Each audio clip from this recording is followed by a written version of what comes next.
જય શ્રી કૃષ્ણ। હું સગુણાબેન આહિર સુરતથી આપ સૌનું મારા કિચનમાં સ્વાગત છે। આજે હું શેર કરીશ નેચરલ હોમમેડ લીમડાનો સાબુ બનાવવાની રીત। જે સાબુ આપણા શરીર માટે ખૂબ જ ફાયદાકારક છે અને શરીરના નાના મોટા રોગને સારી રીતે મટાડી દે છે। તો ચાલો બનાવવાની શરૂઆત કરીએ। શરૂઆત કરતાં પહેલાં તમને જો મારા વિડીયો સારા લાગે તો મારી ચેનલને લાઈક શેર અને સબસ્ક્રાઈબ ચોક્કસથી કરી દેજો, જેથી કરીને આવનારી દરેક રેસીપી તમને સૌથી પહેલાં જોવા મળે। તો ચાલો બનાવવાની શરૂઆત કરીએ। આપણે એકદમ ચોખ્ખો અને ઓરિજિનલ લીમડાનો સાબુ બનાવવાનો છે, બિલકુલ કેમિકલ વગરનો। તો તેના માટે મેં અહીં લીમડાના પાન લીધેલા છે। આ રીતના તાજા અને એકદમ લીલા લીમડાના પાન લેવાના। અને લીમડાના સાબુમાં નાખવા માટે મેં અહીં બીજ સોપ લીધેલો છે 400 ગ્રામ। આ બીજ સોપ તમને ગમે તે સાબુની દુકાને મળી જશે। અહીં મેં 3 ગોળી વિટામિન ઈની લીધેલી છે, તે સાબુમાં નાખશું, જેથી કરીને ચામડીના નાના મોટા રોગ મટી જાય। સૌ પ્રથમ તો પહેલાં જે લીમડો લીધેલો છે તેને ડાળીથી અલગ પાડીશું। ડાળીમાંથી પાંદડા આપણે લઈ લેશું।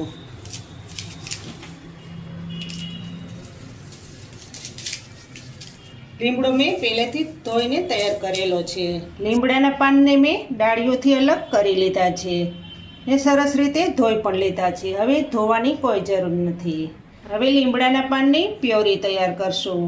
તેના માટે મિક્સર જાર લીધેલી છે, તેમાં પ્યોરી બનાવશું। જેટલા પવાલામાં સામે તેટલા જ પીસી લેશું, બાકીના બીજી વાર। પીસવા માટે 2 થી 3 ચમચી જેટલું પાણી નાખીશું, જેથી કરીને પેસ્ટ સરસ રીતે બની જાય।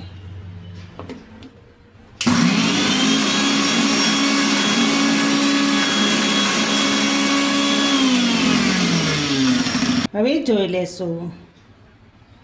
જોઈ શકો છો ને, લીમડાના પાન સરસ રીતે પીસાઈ ગયા છે।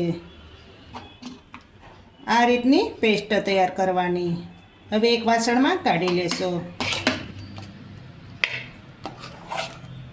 હવે જે બીજ સોપ લીધેલું છે તેના નાના નાના ટુકડા કરી લેશું।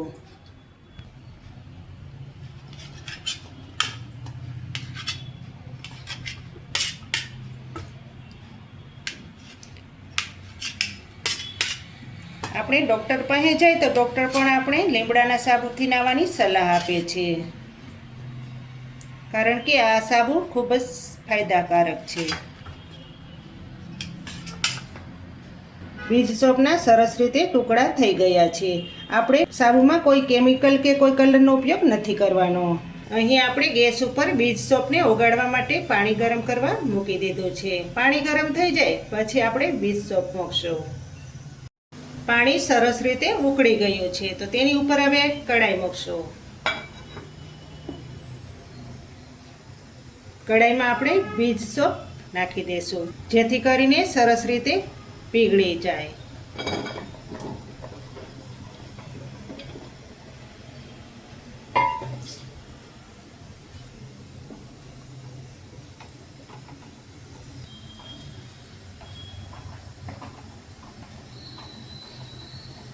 જેમ બીજ સોપ ગરમ થશે તેમ ઓગળતું જશે। આ સાબુ ધાધર ખરજવા માટે ખૂબ જ ફાયદાકારક છે। મોઢા ઉપર કાળા ડાઘ થયા હોય કે નાની મોટી બીમારી હોય ચામડીની, તે પણ સરસ રીતે મટાડી દે છે। આ રીતે બધું બીજ સોપ ઓગાળી લેવાનું। તમે જોઈ શકો છો કે બીજ સોપ સરસ રીતે ઓગળી ગયો છે, તો હવે ગેસ ધીમો કરી નાખશો। આ સાબુ ખૂબ જ ઓછા સમયમાં તૈયાર થાય છે। હવે જે વિટામિન ઈની કેપ્સ્યુલ લીધેલી છે તે બીજ સોપમાં નાખી દેશું। આ રીતે 3 કેપ્સ્યુલ કટ કરીને નાખી દેશું। 400 ગ્રામ બીજ સોપ છે એટલે 3 કેપ્સ્યુલ તો નાખવાની જ। હવે લીમડાની પ્યોરી નાખી દેશું।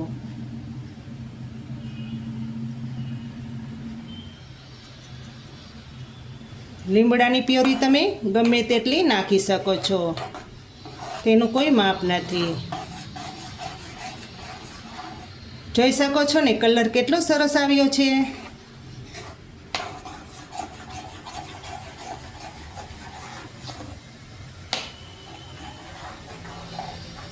થોડીક વાર ઉકળવા દેશું, પછી નીચે ઉતારી લેશું.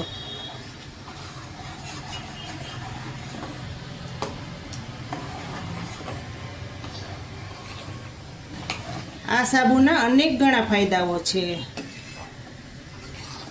હવે ગેસ બંધ કરી દેશું અને નીચે ઉતારી લેશું. સાબુ બનાવવા માટે તમે ગમે તે વાસણ લઈ શકો છો.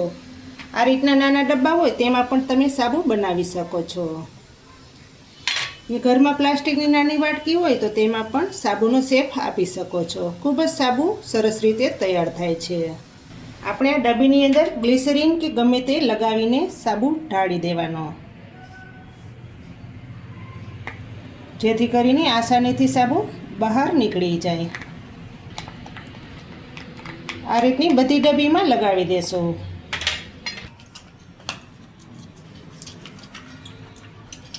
હવે બીબામાં સાબુ ભરી લેશું.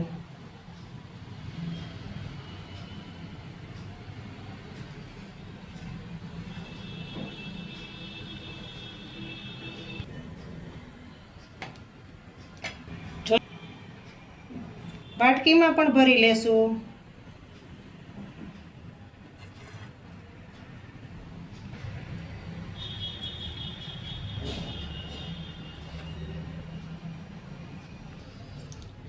સાબુને 2 કલાક માટે ઠંડુ કરવા મૂકીશું, જેથી કરીને સરસ રીતે જામી જાય ને મસ્ત સાબુ તૈયાર થાય.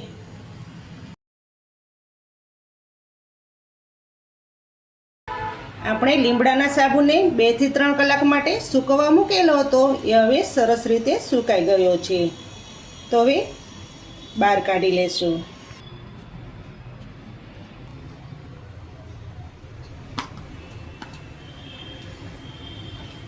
વાહ, કેટલો સરસ સાબુ તૈયાર થઈ ગયો છે. જોઈ શકો છો ને.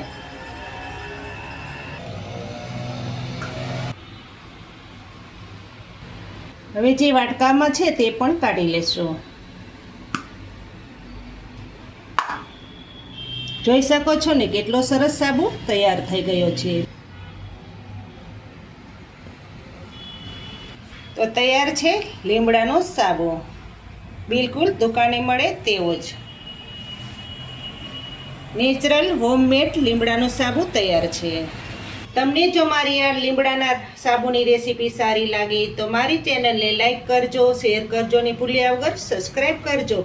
કમેન્ટ કરીને કહેજો કે તમને આ લીમડાના સાબુની રેસીપી કેવી લાગી અને તમે ચોક્કસથી આ રીતે બનાવજો. ફરી મળીશું એક નવી રેસીપી સાથે. ત્યાં સુધી જય શ્રી કૃષ્ણ, જય માતાજી.